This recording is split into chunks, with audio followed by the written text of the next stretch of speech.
Bismillahirrahmanirrahim. Alhamdulillah wassalatu wassalamu ala Rasulillah wa ala alihi wa ashabihi wa mawalah wa ba'd. Muslimin, muslimat, solihin, solihat dimanapun Anda berada. Alhamdulillah kita jumpa lagi dalam kajian dan tanggap isu media dakwah Andalus. Mudah-mudahan Allah Subhanahu wa taala memberikan keberkahan kepada kita semuanya. Di kesempatan kali ini kita akan berbicara terkait masalah Karbala.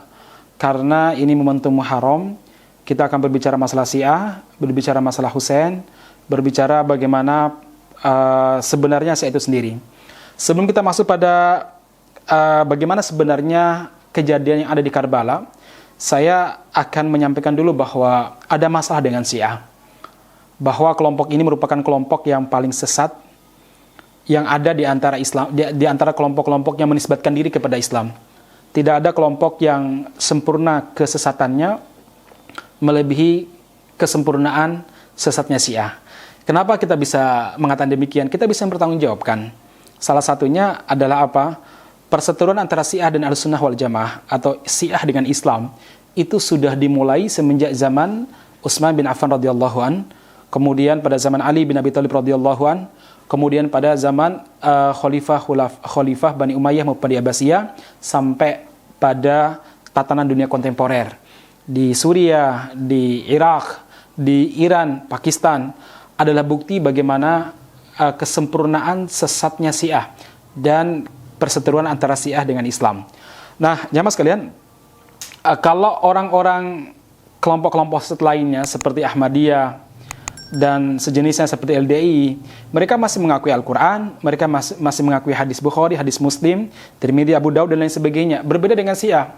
Syiah sudah memiliki kitab yang berbeda dengan kita. Mereka mengklaim bahwa ada kitab yang lebih lengkap daripada Al-Quran, namanya Mushaf Fatimah. Walaupun mereka juga mengakui Al-Quran, ada juga sebagian di antara mereka yang tidak mengakui Al-Quran, ada juga di antara mereka yang mengatakan bahwa sebagian besar Al-Quran, atau ada dalam Al-Quran yang palsu ataupun ayat-ayatnya palsu. Kalau kita ada Sahih Bukhari, Sahih Muslim, dan kitab-kitab hadis lainnya sebagai rujukan dalam masalah fikih, dalam masalah akidah, maka sungguh orang Syiah memiliki buku-buku hadis yang berbeda dengan kita. Mereka punya Usul Kafi, Al-Kafi fil Usul, Al-Istibsar, terus Tahdhibul Ahkam, kemudian mereka punya Man La Yadurul Faqih, mereka juga punya kitab hadis yang sangat besar, banyak jilidnya, namanya Bihrul Anwar. Nah, walaupun sebagian orang mengatakan bahwa orang-orang yang mengkaji Bihrul Anwar itu mendapatkan bahwa hadis ini sering mengalami buku hadis ini sering mengalami penambahan hadis, padahal penulisnya sudah wafat. Jadi pertanyaannya, jangan-jangan arwahnya bangun kembali kemudian menulis hadis dalam buku Bihrul Anwar. Baik, jemaah sekalian, jadi sekali lagi rujukan saja sudah beda, apalagi terkait tentang hukum antara kita umat Islam dengan Syiah. Kalau kelompok-kelompok sesat lainnya masih menghormati Rasulullah, masih menghormati Abu Bakar, Umar maupun Utsman, beda dengan Syiah. Sebagian besar Syiah mengatakan bahwa Jibril salah memberikan wahyu. Seharusnya diberikan kepada Ali, tapi diberikan kepada Muhammad sallallahu alaihi wasallam. Makanya mereka menuduh Jibril itu berkhianat. Karena Jibril merupakan pemimpin malaikat dan berkhianat, maka bagi mereka, ya kalau begitu malaikat-malaikat lain yang dipimpin oleh Jibril besar kemungkinan untuk khianat. Sehingga orang-orang Syiah tidak memasukkan rukun iman kepada malaikat bagian daripada rukun iman yang mereka miliki. Nah, itu tuduhan mereka yang sangat berat terhadap malaikat Jibril alaihissalam. Kemudian mereka juga menuduh Nabi Muhammad dengan berbagai macam tuduhan. Seperti apa? Nabi Muhammad SAW takut untuk memberikan wasiat kepada Ali sebagai pemimpinnya. Kemudian mereka juga mengatakan bahwa Nabi Muhammad kelak di hari kiamat, beliau badannya di surga tetapi kemaluannya di neraka. Inilah sebuah kejahatan orang Syiah. Kenapa? Kata mereka, Nabi Muhammad SAW itu pernah menikahi dan menggauli 2 wanita musyrikah. Siapa yang musyrik tersebut? Yaitu ibunda kita Aisyah radhiyallahu anha, manusia yang paling dicintai oleh Rasulullah sallallahu alaihi wasallam. Yang kedua adalah ibunda Hafsah radhiyallahu anhumah, putri daripada Umar bin Khattab radhiyallahu anhu.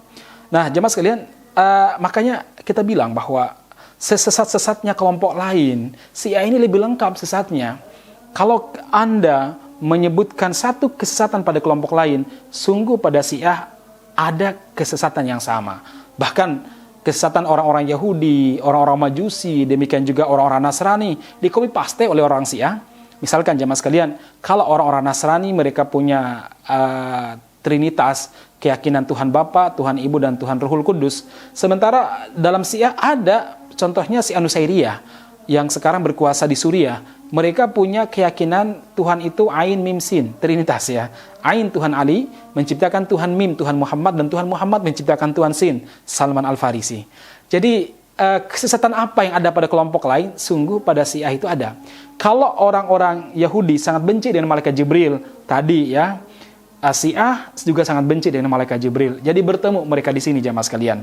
Kemudian jamaah sekalian, kalau ada kelompok lain, contohnya misalkan kelompok Ahmadiyah atau LDI yang mengkafirkan di luar mereka jika mereka belum bertobat, itu apa? Maka pada kelompok Syiah itu lebih mengerikan. Mereka bukan sedang mengkafirkan kita, tapi juga mengkafirkan para sahabat yang hidup bersama dengan Nabi, mereka yang bergaul bersama dengan Nabi, menyumbangkan hartanya untuk dakwah, kemudian mereka menjadikan badannya sebagai tameng hidup bagi perjuangan Nabi Muhammad SAW maupun perjuangan Islam ini. Mereka mengkafirkannya. Abu Bakar mereka yakini di neraka, Umar, Utsman radhiyallahu anhum itu di neraka, demikian Abu Bakar, demikian juga Aisyah dan Hafsah. Maka kita lihat Syiah-Syiah yang sangat ekstrim yang sekarang ada berkembang di London, Inggris maupun di Irak. Mereka ini sangat membenci para sahabat. Sebagai sebuah contoh jamaah sekalian, Yasir Habib. Yasir Habib ini tokoh Syiah yang sekarang digandrungi anak-anak muda Syiah garis keras. Mereka tidak meyakini keabsahan syahadat sampai meyakini bahwa Abu Bakar, Umar, Utsman, Hafsah dan Aisyah itu masuk neraka. Jadi nggak cukup asyhadu an la ilaha illallah wa asyhadu anna Muhammadan Rasulullah untuk memasukkan orang ke dalam Syiah, tapi harus ditambah wa asyhadu anna Abu Bakrin wa Umar wa Utsman wa Aisyata wa Hafsata finnar. Saya bersaksi bahwa Abu Bakar, Umar, Utsman, Aisyah, demikian juga Hafsah itu ada di neraka.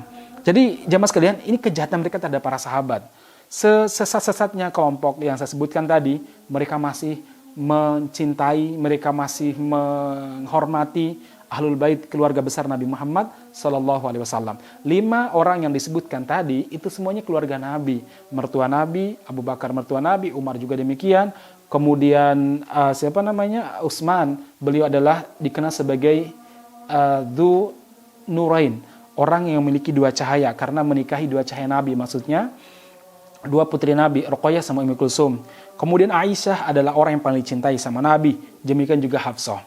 Jadi kawan-kawan sekalian, kalau kita berbicara Syiah, Syiah ini merupakan kelompok yang paling sesat yang ada dalam Islam. Maka sebenarnya kita tidak perlu banyak bicara dan menanggapi terkait tentang Muharram. Apakah benar Husain dibunuh oleh Yazid bin Muawiyah? Apakah benar itu semuanya konspirasi Sunni terhadap Syiah? Mereka basic berpikirnya udah beda, sehingga mereka itu menciptakan kebohongan untuk menyerang lawan itu biasa.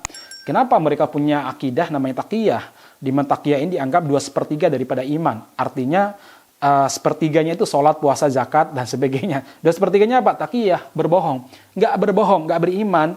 Jadi kalau kita mendengarkan ceramah-ceramah mereka dan tuduhan-tuduhan terhadap Islam, maka sangat susah untuk meyakininya, karena mereka meyakini bahwa taqiyah, berbohong itu bagian daripada akidah, bahkan dianggap 2/3 daripada iman. Makanya ma'asyiral muslimin, di bagian pertama ini kita sampaikan bagaimana Syiah ini kelompok yang sangat sesat dan sangat sempurna kesesatannya. Barakallahu fiikum ajma'in, kita berjumpa lagi di episode berikutnya. Assalamualaikum warahmatullahi wabarakatuh.